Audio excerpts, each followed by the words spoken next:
നിങ്ങൾ പലിശ ഇരട്ടിയും ഇരട്ടിക്കിരട്ടിയുമായി വാങ്ങിക്കരുതെന്ന് ആദ്യം പലിശയെ സംബന്ധിച്ച് ഇറങ്ങുന്ന ആയത്ത്.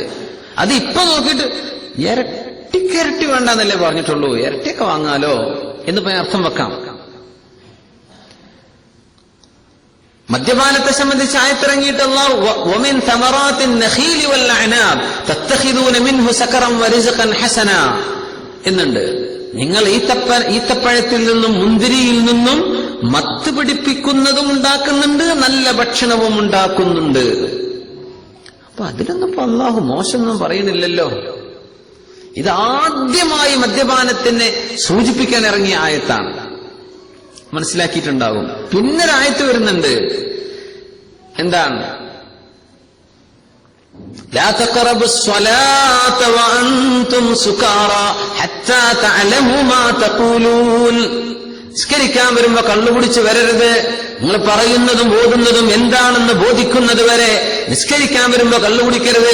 അപ്പൊ ഉസ്താദങ്ങൾ എന്തിനാ വെറുതെ പറഞ്ഞ് പേടിപ്പിക്കണം, നിസ്കരിക്കുമ്പോ കുടിക്കരുത് എന്നല്ലേ ഉള്ളൂ എന്നൊരാൾക്ക് ചോദിക്കാം. ഇത് മൻസൂഖാൻ, ഇത് നസ്ഖ് ചെയ്യപ്പെട്ട, ക്യാൻസൽ ചെയ്യപ്പെട്ട ആയത്തുകളാണ്.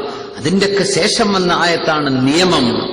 ഇന്നമൽ ഖംറു വൽ മൈസിറു വൽ അൻസാബു വൽ അസ്ലാമു റിജ്സും മിൻ അമലിശ് ശൈത്താൻ. കള്ളും ചൂതാട്ടവും ഒക്കെ പൈശാചികമാൻ. ഫജ്തനിബൂഹു ലഅല്ലകും തുഫ്ലിഹൂൻ. വിജയം വേണോ അത് ഉപേക്ഷിച്ചേ പറ്റൂ. إنما يريد الشيطان أن يوقع بينكم العداوة والبغضاء في الخمر والميسر ويصدكم عن ذكر الله وعن الصلاة فهل أنتم منتهون. നിർത്തുന്നുണ്ടോ? പിശാച് നിങ്ങളെ വഴിപിഴപ്പിക്കാനാ ഉദ്ദേശിക്കുന്നത് മദ്യത്തിലൂടെ. ആ ആയത്താണ് ഈ വിഷയത്തിൽ അവസാനത്തെ ആയത്ത്. അത് ഖുർആൻ പഠിക്കുമ്പോഴാണ് നമുക്കത് മനസ്സിലാവുക. നേരെ പരിഭാഷ നോക്കിയാൽ ഓരോ ആയത്തൊന്നും നിയമെടുക്കാൻ നിന്നാൽ തെറ്റിപ്പോകും. അങ്ങനെ അള്ളാഹുവിന്റേതായ ഒരു ഹിക്മത്തിന് വേണ്ടി അള്ളാഹു ഇത് ചെയ്യുക. അതിൽ ഈ ആയത്തുകളൊക്കെ നമ്മൾ ഓതുന്ന ആയത്താണ്, പക്ഷെ അതിന്റെ നിയമം പ്രാബല്യത്തിലില്ല. ആയത്തുണ്ട്, ഓതിയാ കൂലി കിട്ടും.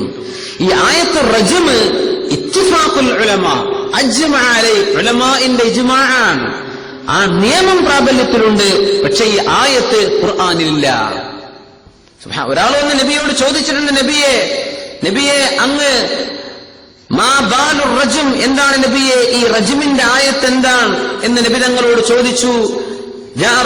നബി സല്ലല്ലാഹു അലൈഹി വസല്ലം തങ്ങളോട് യാ റസൂലല്ലാഹ് ഉക്തുബ് ലി ആയത്ത റജ്ം, ആ റജ്മിന്റെ ആയത്ത് അത് തങ്ങളൊന്ന് എഴുതി തരുമെന്ന് ചോദിച്ചു. ഖാല ലാ അസ്തതീഉ അൽ ആൻ, ഇപ്പോ പറ്റില്ല എന്ന് റസൂലുള്ളാഹി സ്വല്ലല്ലാഹു അലൈഹി വസല്ലം.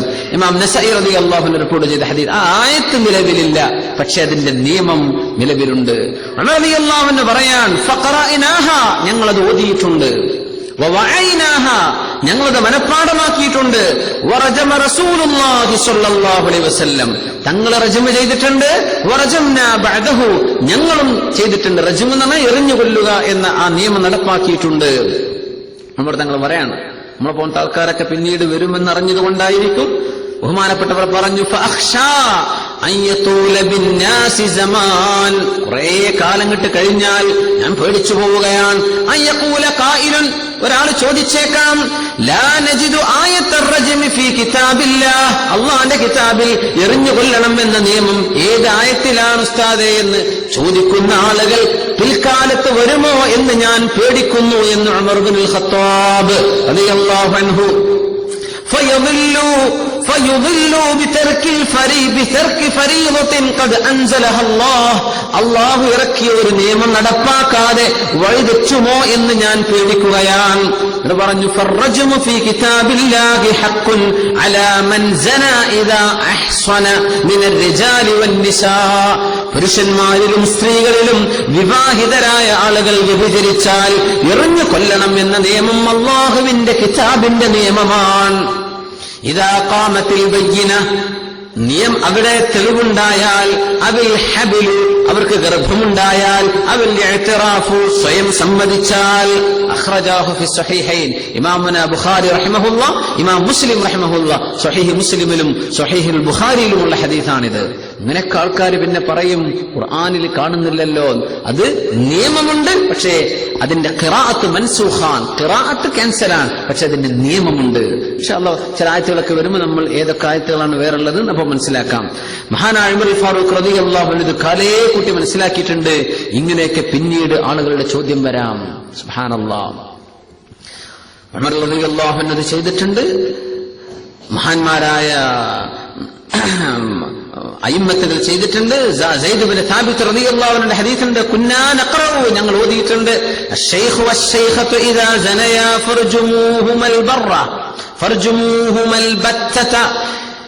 ലെ വിവാഹിതരായ ആൾ പുരുഷനും സ്ത്രീയും വ്യഭിചരിച്ചാൽ അവരെ മരിക്കുന്നതുവരെ എറിയണം എന്ന നിയമം ഞങ്ങൾ ഓതിയിട്ടുണ്ട്, ഞങ്ങൾ മനസ്സിലാക്കിയിട്ടുണ്ട്. എന്നിട്ട് ബഹുമാനപ്പെട്ടവർ സയ്യിദ് ഇബ്നു സാബിത്ത് തങ്ങൾ പറഞ്ഞു, ذكرنا ذلك وفينا عمر بن الخطاب رضي الله عنه. ഉമർ ബിൻ ഖത്താബ് തങ്ങൾ പറഞ്ഞിട്ടുണ്ട്, അന അശ്ഫീകും മിൻ ദാലിക്, ഞാൻ നിങ്ങൾക്ക് ഇതിന് ശിഫ തരാം, ഇതിങ്ങനെ റസൂലുള്ളാഹി തങ്ങൾ ചെയ്തതാണ്, ഇത് ഖുർആനിൽ നസ്ഖ് ചെയ്യപ്പെട്ടതാണ്, പക്ഷേ നിയമം പ്രാബല്യത്തിലുണ്ട്. അത്രയും കഠിനമായ ഒരു ശിക്ഷ അള്ളാഹു നൽകിയിട്ടുണ്ടെങ്കിൽ ആ പാപത്തിന്റെ ഗുരുതരമായ അവസ്ഥ എന്താണെന്ന് നമുക്ക് മനസ്സിലാക്കാവുന്നതേ ഉള്ളൂ. സുബ്ഹാനല്ലാഹ്.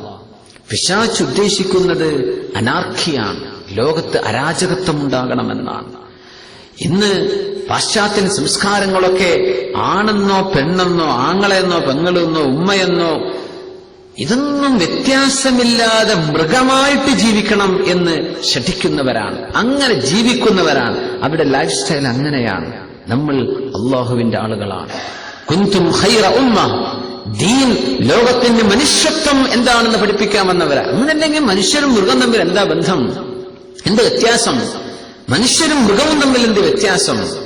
ഇഷ്ടമുള്ളതുപോലെ അങ്ങോട്ട് ജീവിക്കുക, സുഖിക്കുകയും ഭുഗിക്കുകയും ചെയ്ത് മാത്രമാണ് ജീവിതം എന്നാണ് ഇന്ന് പാശ്ചാത്യൻ സംസ്കാരം കൊണ്ട് അത് ലോകത്ത് പ്രചരിക്കുകയാണ്. അത് എല്ലാ മീഡിയകളിലും, എല്ലാ മീഡിയകളും ഹൈലൈറ്റ് ചെയ്യുന്ന ആ ഏറ്റവും വലിയ പാപം എന്താ എല്ലാ മീഡിയകളിലും നമ്മൾ പരിശോധിച്ചാൽ കിട്ടുന്ന, അവർ ഫോക്കസ് ചെയ്യുന്ന വിഷയം എന്താണ്?